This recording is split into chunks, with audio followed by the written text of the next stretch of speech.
हाय, hello, नमस्ते. Welcome to Filmi Darpan. Bigg Boss Marathi season 6 day 3. आजचा दिवस तिसराच आहे, पण बिग बॉस खूप वरच्या लेव्हलला पोहोचलेला आहे.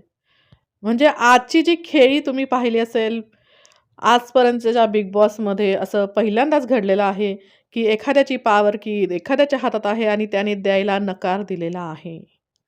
करण. खूप डोकं आहे या माणसाला. म्हणजे एक व्हिडिओ गेम खेळतात ना, तसा हा गेम जो आहे बिग बॉसचा तो हा माणूस खेळणार आहे. मला खरंच त्या रुचिताबद्दल खूप सिम्पथी वाटली, की बिचारी ती फसली या गेममध्ये. त्याची खरंच करणची म्हणाल तर त्याची गेमच्या दृष्टीने जर आपण पाहिलं तर चूक नाहीये. रुचिताची जर पाहिलं तर ती इमोशनल याच्यामध्ये गेली. तिला नाही समजलं. आज 3च दिवस झालेले आहेत बिग बॉसच्या घरामध्ये जाऊन आणि तिसऱ्याच दिवशी असा हा डाव पडेल असं तिला खरंच तिच्या कल्पनेत सुद्धा नसेल. परंतु ती बिग बॉसच्या घरात गेलेली आहे. एवढं अलर्ट तिला राहायला हवं होतं, पण नाही राहिली. तिचं आपण म्हणू शकतो वयाने कमी आहे. ती 22च वर्षाची मुलगी आहे. खरंच तिने जग पाहिलेलं आहे. परंतु शेवटी ती अमरावती बाहेरच्या याच्यातनं आलेली आहे आणि तिला एवढे खरंच टक्के टोनपे नाही कळाले असं मला वाटतंय. पण करणवरती आता त्याची चूक आहे असं मी म्हणणार नाही. त्याने खूप खूप वेगळ्या लेव्हलचा गेम त्याने खेळलेला आहे. परंतु याच्यानंतर त्याच्यावरती कोणी विश्वास ठेवेल का? घरातला सदस्य असू दे किंवा बाहेरचा सुद्धा, प्रेक्षकसुद्धा. करणवरती विश्वास ठेवू शकाल तुम्ही? कमेंट्समध्ये मला नक्की सांगा. रुचिताबद्दल बोलायचं तर तिचा जो वीक पॉइंट आहे, खूप ती लगेच हायपर होतीये किंवा न न समजून घेता किंवा न विचार करता ती बोलतीये. तिचा जो वीक पॉइंट आहे, तो आज आपल्याला दिसलेला आहे. ज्या प्रकारे ती सोनालीशी बोलत होती, ज्या उद्धट प्रकारे ती बेअक्कल वगैरे म्हणत होती, त्याच्यामुळे तिने मला असं वाटतं स्वतःची जी आहे आज घालवलेली आहे, जी इमेज आहे ती.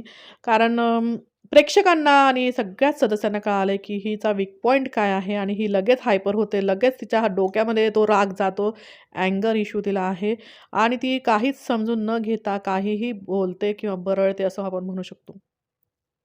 तर आजच्या एपिसोडमध्ये मला वीक जे वाटले, रुचिता एक वीक आहे. अनुश्री सुद्धा नॉमिनेट झाल्यानंतर तिचा वीकनेस जी आहे ती दिसलेली आहे. राधाची दिसलेली आहे. आणि जर आपण पाहिलं सागर कारंडेवरती तन्वीने पर्सनल इश्यू काढलेला आहे. कारण त्याने जे तिला समजावण्याच्या प्रयत्नामध्ये तो स्वतःच बली का बकरा झालेला आहे सागर कारंडे. त्याच्यानंतर जेव्हा तो नॉमिनेट झाला त्यावेळेस त्याची अवस्था तुम्ही पाहिली का? कारण तो करायला गेलो एक आणि झालं एक असं सागर कारंडेबरोबर झालेलं आहे.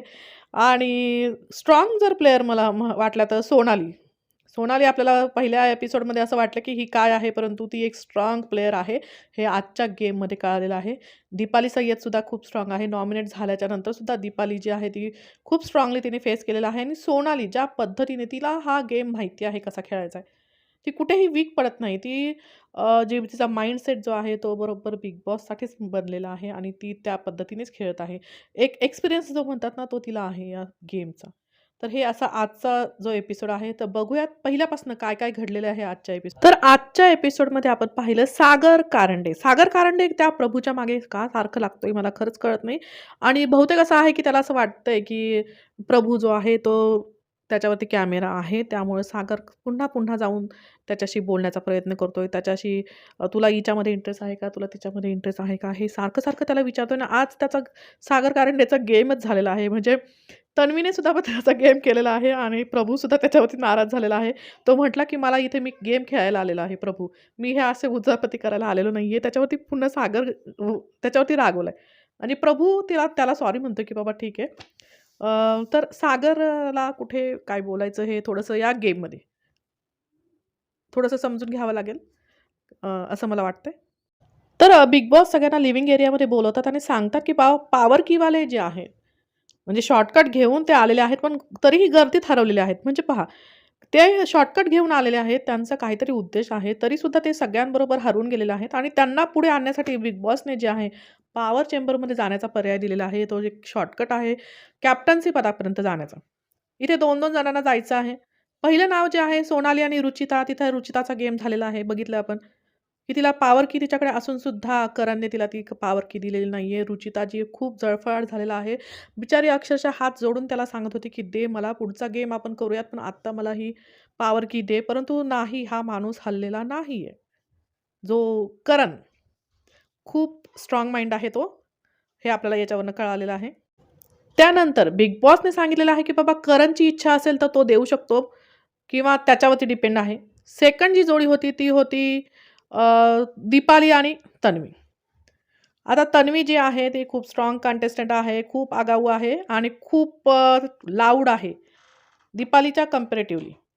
आणि तिथे तन्वीने बाजी मारलेली आहे. तन्वीला पॉवर कीचा फायदा झालेला आहे. तिला इम्युनिटी मिळालेला आहे आणि दीपाली जी आहे ती नॉमिनेट झालेली आहे. इथे दीपाली सय्यदनी आधी त्या बझरला हात लावलेला होता, परंतु तिने माघार घेतली. तन्वीचं ओके म्हटली ती. इथे दीपालीने थोडंसं लढायला पाहिजे होतं, असं सगळ्यांनाच वाटत होतं. परंतु दीपालीने तिथे माघार घेतलेली आपल्याला दिसली.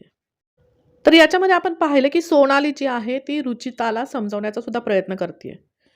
म्हणजे इथे सोनाली जी आहे ती फक्त गेम म्हणून या गोष्टीकडे बघतीये आणि तिचं कुठेही पर्सनल इश्यू नाहीये.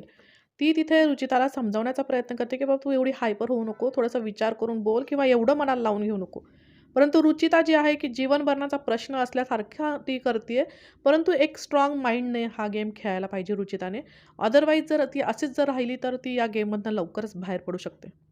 म्हणजे रुचिता जी आहे ती आपण मागचा जो सीझन होता त्याच्यामधली आर्या तुम्हाला आठवते का? आर्याचीच मला डुप्लिकेट वाटते ही. कारण तशीच ती बिहेव करतीये आणि आर्यासारखीच तिचं डोकं जे आहे ते जागेवर नसतं आणि ती असंच काहीतरी करू शकते असं वाटतं पुढे जाऊन. तिसरी जोडी होती अर्थात प्राजक्ता आणि करण. त्याच्यामध्ये करणने बझर दाबलेलं नाहीये. त्याला असं वाटलं की त्याच्याकडे 2 पॉवर कीज आहेत. त्यामुळे एका पॉवर कीजने प्राजक्ता जिंकेल आणि सेकंड पॉवर कीजने तो जिंकेल असं त्याचं डोकं चाललेलं होतं. परंतु बिग बॉसने इथं त्याला पूर्णपणे जे आहे ते ओळखलेलं आहे आणि त्याला तिथं तो चान्स दिलेला नाहीये. इथे प्राजक्ताने बझर दाबवला कारण करणने प्रयत्नच केला नाही आणि प्राजक्ता जी आहे ती सेफ झालेली आहे. करण नॉमिनेट झालेला आहे. इथे आपल्याला पुढे जाऊन रुचिका जी आहे ती कुमावत आणि ते रोशनला सांगताना दिसते, की "बाबा मी या माणसासाठी मैत्रिणीशी भांडले." म्हणजे हा गेम जो आहे तो माणसांचाच गेम आहे. इमोशन्स तर येणारच आहे, पण त्याच्यामध्ये तुमचा माइंडसेट काय आहे, हे खूप महत्त्वाचं आहे.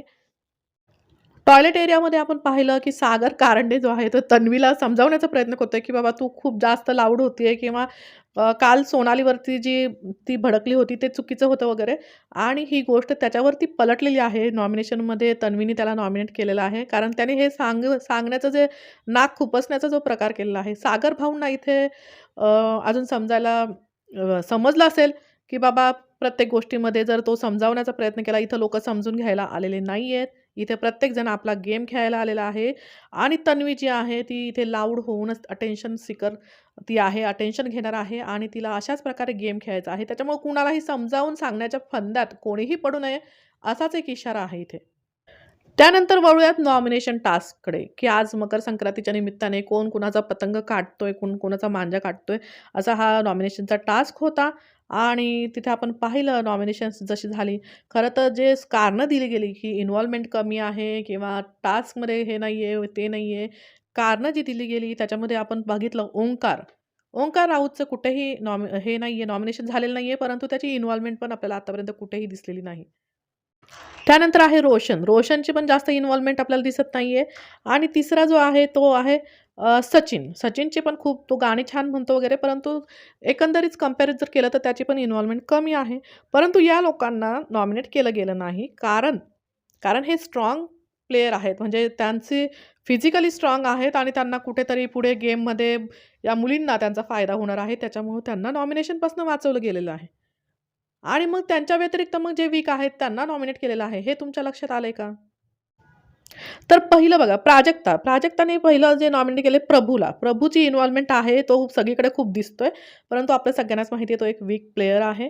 आणि दुसरं तिने केलेलं आहे, आधी तिने सचिनचं नाव घेतलं होतं, नंतर त्याने चेंज करून अनुश्रीचं. अनुश्रीची पण इन्व्हॉल्वमेंट कमी दिसते, पण त्याच्यानंतर अनुश्री जी भडकलेली आहे तिच्यावरती. आणि प्राजक्ता इथे रडून सांगते. मला असं वाटतं प्राजक्ताने थोडं स्ट्राँग होण्याची गरज आहे. हा एक गेम आहे आणि गेममध्ये जर तुला एखाद्याला नॉमिनेट करायचं असेल, तर ते रडून कशाला सांगायचं, स्ट्राँगली सांगायला हवं. आपण पाहिलं नंतर तन्वी कंटिन्युअसली त्या प्राजक्ताची ॲक्टिंग करतीये आणि तिला हे करते कारण प्राजक्ताच्या समोर ही तन्वी व्हिलन दिसते. हे आपल्याला प्रेक्षकांना दिसते. ते तन्वीला कळतंय, की प्राजक्ता हिरो दिसणार आहे आणि तन्वी व्हिलन दिसणार आहे. त्यामुळे कंटिन्युअसली ती प्राजक्ताला जे आहे ना, कमी करण्याचा प्रयत्न करते. तिचे पाय ओढण्याचा प्रयत्न करते. तिची ॲक्टिंग करते. नंतर तन्वीने नॉमिनेट केलं आहे दिव्या आणि सागरला. म्हणजे दिव्याने टास्क नीट नाही केला असं जे ती म्हणते. तर मी माझ्या एपिसोडमध्ये मागच्या सांगितलेलं आहे, की दिव्याने टास्क खूप छान केला होता. तो भांडे घासण्याचा जो टास्क होता, तिला अक्षरशः डॉक्टरची मेडिकल ट्रीटमेंटची गरज पडली. इतकं तिने ते पळून तो टास्क तिच्या ताकदीच्या बाहेरचा टास्क होता, तरीही तिने केला आणि ही ते कारण देते हे पूर्ण इथं मला चुकीचं वाटतंय. दुसरं नाव तिने घेतलं तन्वीने ते आहे सागर कारंडेचे जे तुम्हाला मी सांगितलं, की टॉयलेट एरियामध्ये जे झालं त्या दोघांमध्ये त्याचंच एक इथं तिने काढलेलं आहे, की त्याला नॉमिनेट केलेलं आहे. अदरवाईज सागरला नॉमिनेट करण्याचं खरंच कारण नव्हतं आणि तो एकही टास्क खेळला नाही. आता टास्क खेळायला त्याला खरंच चान्स मिळाला नाही किंवा कुणी त्याला म्हटलं नाही, की याचं नाव घ्या टास्कमध्ये. त्यामुळे तो खेळलेला नाहीये. त्याची इन्व्हॉल्वमेंट इतर लोकांपेक्षा थोडीशी कमी आहे किंवा अजून त्याला गेम समजायचा आहे सागरला असं मला वाटतं. त्या नॉमिनेशन नंतर आपण पाहिलं सागर खूप चिडलेला आहे. दोघांमध्ये खूप वादावादी झालेली आहे. तन्वी म्हणते, "मी आवाजाला घाबरत नाही, दबक्या आवाजाची" वगैरे असं खूप काय-काय झालेलं आहे दोघांमध्ये. आणि दिव्यासुद्धा चिडलेली आहे कारण दिव्याने टास्क चांगला करून पण म्हणजे तन्वीचं जे दोन्ही जे नॉमिनेशन्स आहेत ते कुठेतरी अनफेअर आहेत असं वाटतंय. त्यानंतर आपण पाहिलं सोनालीने जे नॉमिनेशन्स जे दिले ते कुठेतरी गेमला धरून होते. म्हणजे राधाचं तिने नॉमिनेट केलेलं आहे, रोशनला केलेलं आहे. खरंच त्या दोघांचीही जे आहे इन्व्हॉल्वमेंट ती कमी आहे. राधाची सुद्धा किंवा राधाला गेम समजतच नाहीये असं मला वाटतंय. जे नंतर ती जी बोलली किंवा पुन्हा सोनालीशी जी बोलायला आली, की मला अजून समजत नाहीये वगैरे. तर राधाला अजून गेम समजत नाही किंवा झोपताना पण पाहिलं ना तिचं जे कम्युनिकेशन होतं, की आम्ही अजून झोपलेलो नाहीये बरं का, असं ती वेगळ्याच पद्धतीने जी बोलत होती. त्याच्यावरून असं वाटतं की तिला अजून गेम समजायचा आहे आणि सोनालीला गेम खूप जास्त समजतोय कारण ऑलरेडी तिने गेम खेळून आलेली आहे आणि तिचे नॉमिनेशन्स मला योग्य वाटतात. तर आपल्याला पहिल्या एपिसोडमध्ये जे नॉमिनेशन्स मिळालेले आहेत, पहिला आहे प्रभू, अनुश्री, दिव्या, सागर, राधा, रोशन, करण, दीपाली आणि रुचिता. तर हे लोकं जे आहेत ते नॉमिनेट झालेले आहेत. त्याच्यामध्ये जाण्याचा चान्स कुणाचा आहे हे प्रेक्षकच ठरवणार आहेत. तर त्यातल्या त्यात मला याच्यामध्ये प्रभू आणि अनुश्री हे दोघं जण जे आहेत ते वीक कंटेस्टंट वाटतात. या दोघांपैकी एकाची समजा जर झालेच नॉमिनेट, आपण पाहिलं की पहिल्या वीकमध्ये कोणाला खरं तर काढत नाहीत. पण जर काढलं गेलं तर मला असं वाटतं या दोघांपैकी एक नाव असू शकतं. त्यानंतर आपण पाहिलं की नॉमिनेशन नंतर जे लोकं नॉमिनेट झालेले आहेत ते सगळे बिथरलेले आहेत. म्हणजे रुचिता जी आहे ती सुद्धा प्रत्येक ग्रुपमध्ये जाऊन वेगळीच बडबड करताना आपल्याला दिसतीये. प्रभूसुद्धा थोडासा बिथरला की बाबा मी एवढं करून पण मी नॉमिनेट झालेलो आहे.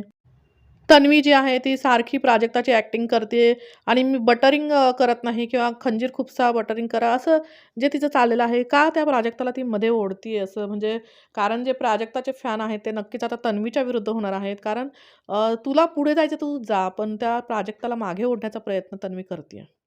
आता नंतर अनुश्रीने एक मुद्दा मांडला, की बाबा ओंकार आहे किंवा आयुष आहे. हे बॅकफूटला खेळताय किंवा ग्रुपमध्ये खेळतायत. कुठेही त्यांची इन्व्हॉल्वमेंट जास्त दिसत नाहीये. परंतु मी जसं तुम्हाला सांगितलं, की हे लोकं जे आहेत ते पुढे यांना टास्कमध्ये उपयोगी पडणार आहेत म्हणून त्यांना नॉमिनेट केलं गेलं नाहीये आणि अनुश्री इथे नॉमिनेट झालेली आहे. तर असा हा आजचा एपिसोड झालेला आहे. तिसराच दिवस होता तरीसुद्धा खूपच एपिसोड जो आहे वेगळ्या लेव्हलला गेलेला आहे. पहिले नॉमिनेशन आहेत. परंतु फर्स्ट नॉमिनेशन असून सुद्धा आज खूप मजा आलेली आहे आणि जे पहिल्यांदा जे नॉमिनेट होतात ते बिथरतात. ते वेगवेगळ्या ठिकाणी जाऊन वेगवेगळं बोलायला सुरू करतात. परंतु जो माइंडसेट आहे ना, जो माणसाचा माइंडसेट स्ट्राँग असतो तोच या बिग बॉसमध्ये टिकतो. तर याच्यामध्ये मला सोनालीचा माइंडसेट खूप स्ट्राँग वाटतो. सोनाली असेल, दीपाली असेल किंवा प्राजक्तासुद्धा आपल्याला जरी रडताना दिसत असले तरी पण तिचा माइंडसेट खूप पक्का आहे असं मला वाटतं. तर पक्क्या माइंडसेटवालेच लोकं इथं टिकणार आहेत आणि बाकीचे वायफळ बडबड करणारे जे आहेत ते एक-एक करून जाणार आहेत. तर तुम्हाला कुठला कंटेस्टंट आवडतो हे नक्की मला कमेंट्समध्ये सांगा. तन्वीबद्दल तुमचं काय मत आहे? रुचिताबद्दल काय मत आहे? नक्की आपल्या कमेंट्स बॉक्समध्ये कमेंट टाका आणि आपल्या या चॅनलला लाईक करा, शेअर करा, सबस्क्राईब करा. नमस्कार, धन्यवाद.